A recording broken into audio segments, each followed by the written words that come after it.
गुजरात के वडोदरा शहर में प्रेम संबंध का दुखद अंजाम सामने आया है, जिसमें छोटाउदेपुर के रोजकुआ गांव में रहने वाले 23 वर्षीय सचिन राठवा की उसकी ही मंगेतर रेखा राठवा ने हत्या कर दी। 3 साल से दोनों के बीच प्रेम संबंध था, जिसके चलते परिवार ने उनकी सगाई करवाई थी और दोनों वडोदरा रेलवे कॉलोनी में एक साथ रहते थे। लेकिन रेखा के किसी और के साथ संबंध होने की आशंका के चलते दोनों के बीच हुए विवाद के बाद रेखा शादी से मुकर गई और नींद में ही सचिन को मौत के घाट उतार दिया।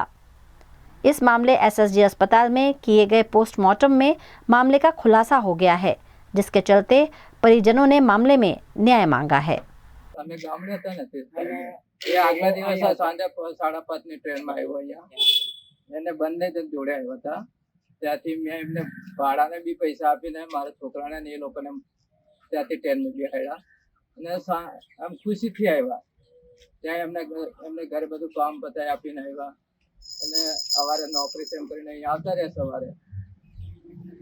પછી આવ્યા પછી હવે એને નોકરી પર આવ્યો હતો અહીંયા સાહેબને ઓફિસ પર 2:20 મારી પર ફોન આવ્યો કે પપ્પા રેખા ના પાડે છે લગ્ન કરવાની અને હવે આપણે એમની જોડે લગ્ન કેવી રીતના કરવાને